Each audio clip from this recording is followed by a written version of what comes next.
O Senhor esteja com todos. Ele está no meio de nós. Proclamação do Evangelho de Jesus Cristo segundo Lucas. Glória a vós, Senhor.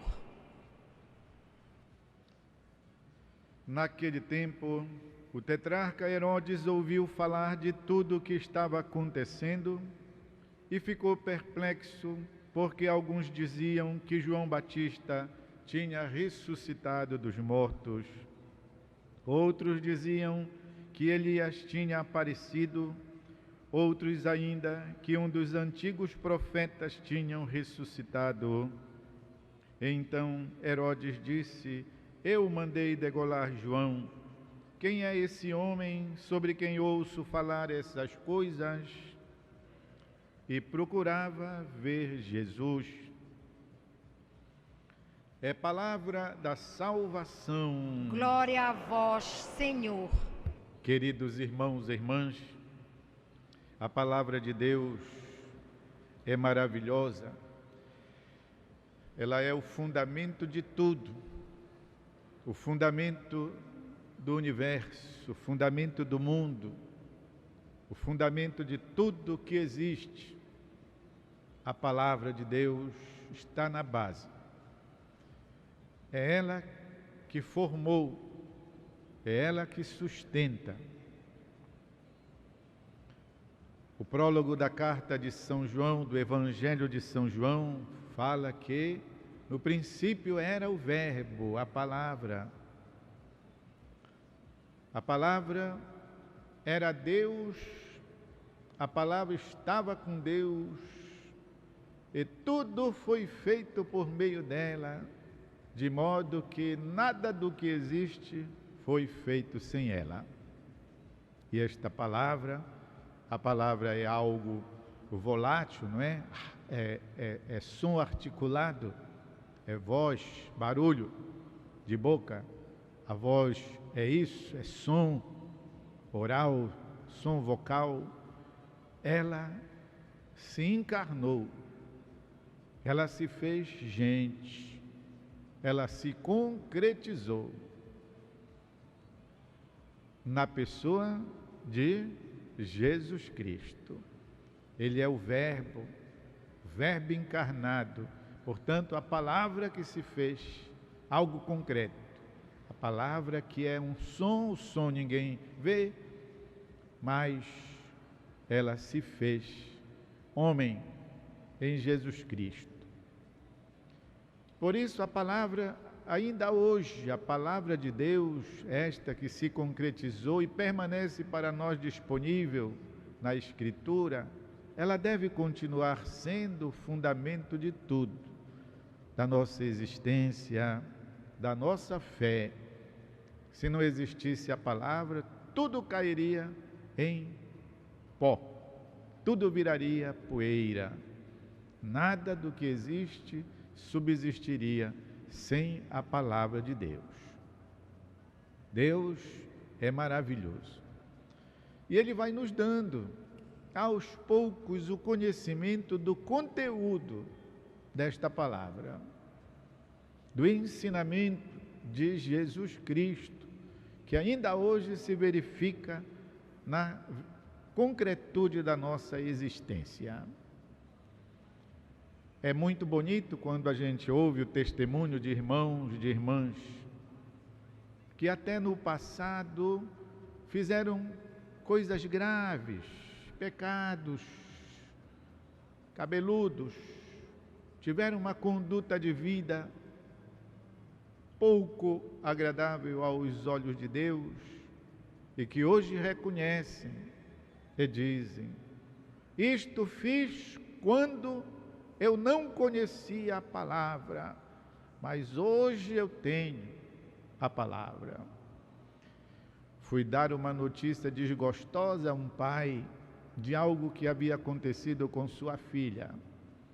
E ele então me disse: Padre Ramos, hoje eu tenho uma palavra e eu sabia o que iria fazer em outros tempos. Em outros tempos, quando eu vivia na ignorância e na treva, eu sei o que eu faria. Hoje não faço, porque hoje a igreja me deu uma palavra.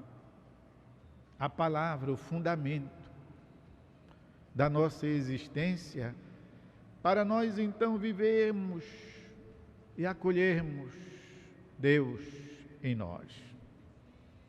Portanto, sem o fundamento da palavra de Deus, a nossa caminhada humana, a nossa caminhada de fé, elas se deteriorariam.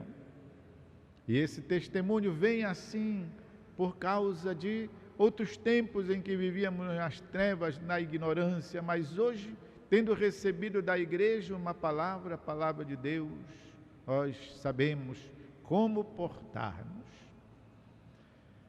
Hoje Deus nos dá um entendimento a respeito de algo muito interessante, que continuamente caminha, pois, junto conosco.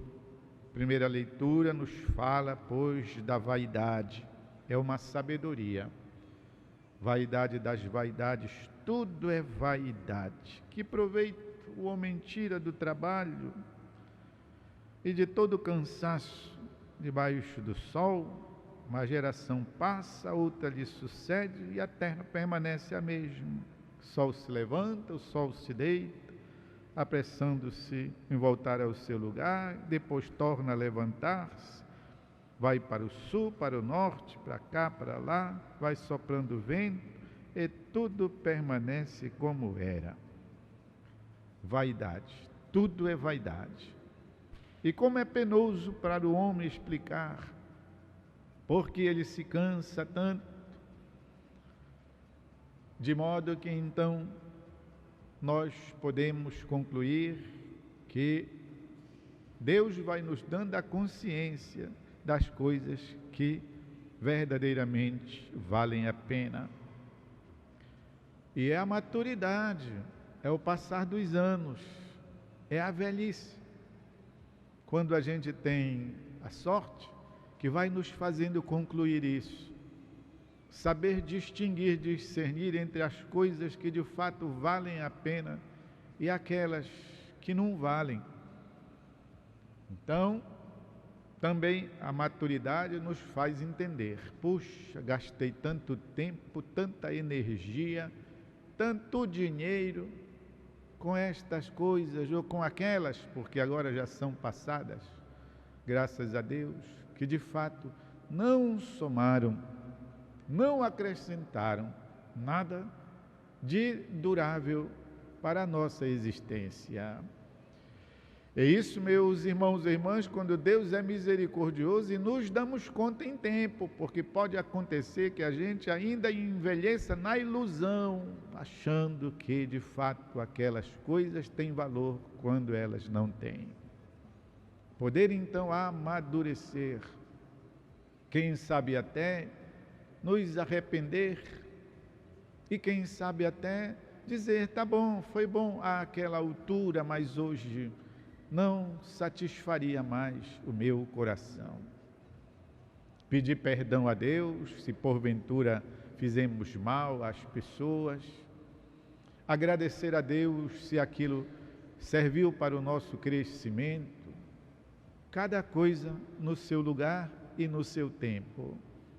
E buscar viver o nosso presente, os valores de hoje, e buscar, quem sabe até, olhem, recuperar, reparar.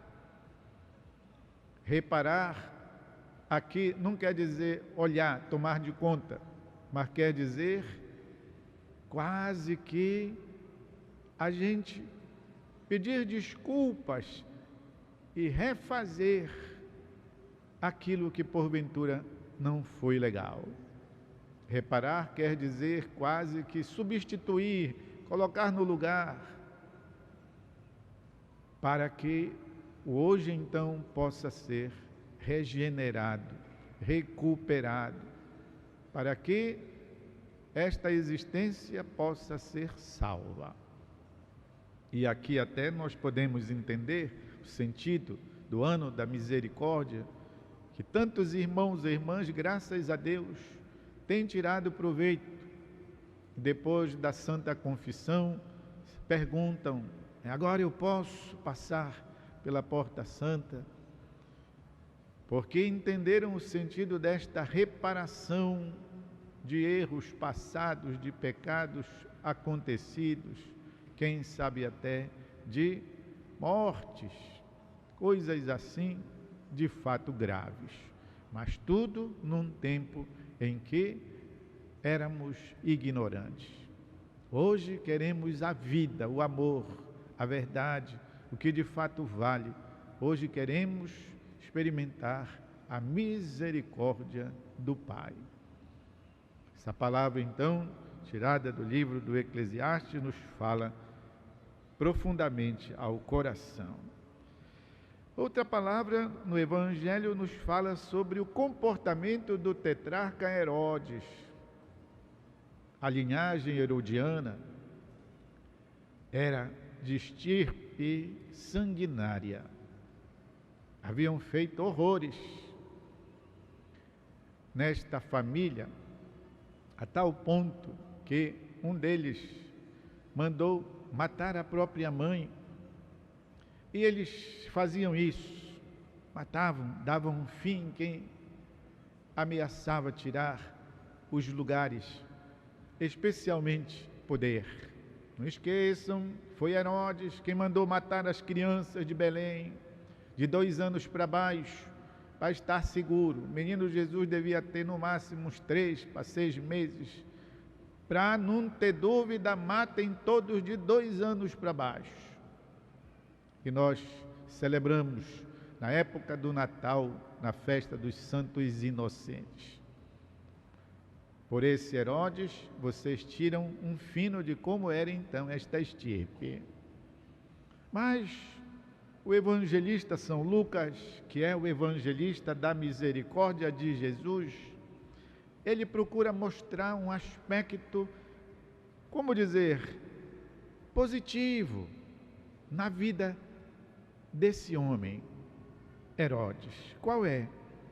Ele ouviu falar e ficou perplexo, porque alguns diziam: olha, João Batista ressuscitou, outros diziam: não, Elias, um grande profeta, reapareceu. Mas Herodes dizia: não pode ser, João Batista, eu mandei decapitar na prisão, não pode ser. E o evangelista São Lucas, então, apesar disso, ressalta um aspecto favorável, positivo. Presta atenção, qual era? A vontade que havia naquele coração sanguinário, naquele coração egoísta, que havia naquele coração pervertido, a vontade de ver Jesus,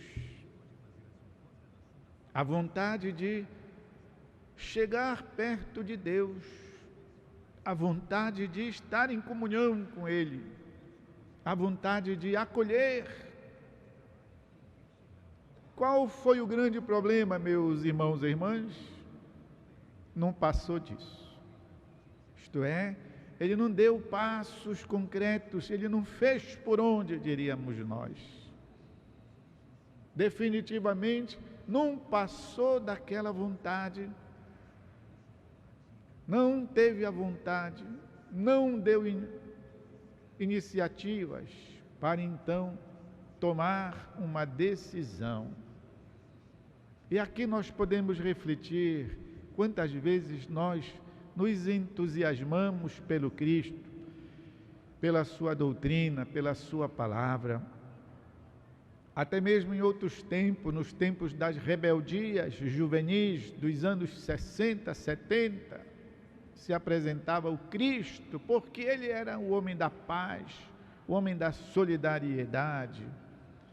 Ele era uma proposta de amizade, de revolução, de fato, do status quo. Mas lembrem-se dos hippies, por exemplo, viviam daquela forma que nós podemos hoje dizer uma forma reprovável. Ou seja, na verdade, não chegavam a alcançar o núcleo do ensinamento do Cristo. gostavam da verniz, da pintura, da mão de cal, mas profundamente o Evangelho não se alcançou. Assim nós também, algumas vezes, nós gostamos, nós achamos demais o ensinamento de Jesus, nós vibramos, mas quando se trata de acolher aquilo, né, e fazer acontecer na nossa história, na nossa vida, aí não conseguimos. Eu mandei degolar João.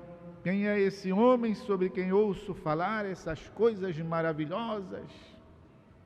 E procurava ver Jesus, mas não passou disso, não passou desta boa vontade. E como diz o ditado, não é isso? O inferno está cheio de pessoas de boa vontade. Portanto, meus irmãos e irmãs, um convite para nós, convite à conversão. Nós gostamos do bem, amamos o bem, mas nós deveremos, de fato, nos empenhar para que isso aconteça, dentro daquele pouco ou daquele muito que cada um de nós é responsável e é capaz de fazer acontecer. A começar na nossa casa, na nossa família, né? Às vezes é mais difícil viver o Evangelho na nossa família do que entre os infiéis, do que entre os bárbaros, do que ir evangelizar na África, não é isso? Às vezes é mais difícil viver o Evangelho dentro do nosso local de trabalho, dentro da nossa comunidade religiosa, a comunidade a qual a gente pertence. É difícil, mas nós não vamos desistir. O Papa Francisco diz que nós não devemos desistir de ninguém e tampouco desistir de nós mesmos, não devemos desistir de nada. E por quê? Qual é o fundamento de nós não desistirmos? Deus. Porque Deus não desiste de ninguém, diz o Papa. Ora, se Deus não desiste de ninguém e você quer desistir de você, então você está querendo ser mais que Deus, não é isso? Deus não desiste, mas tu vais desistir, então tu queres ser melhor do que Deus. Não desiste de ti, não desista de você. Agora, precisa de fato, né? Assumir, reassumir, começar hoje, porque hoje Deus nos salva, hoje Deus vem ao nosso encontro, hoje Ele nos redime, hoje Ele se torna para nós misericórdia. Então, meus irmãos e irmãs, vamos ceder ao apelo do nosso coração. O Cristo nos impressiona e nós queremos ir com Ele, acolhê-lo, de fato, fazer a diferença entre nós e aquilo que Herodes não pôde fazer.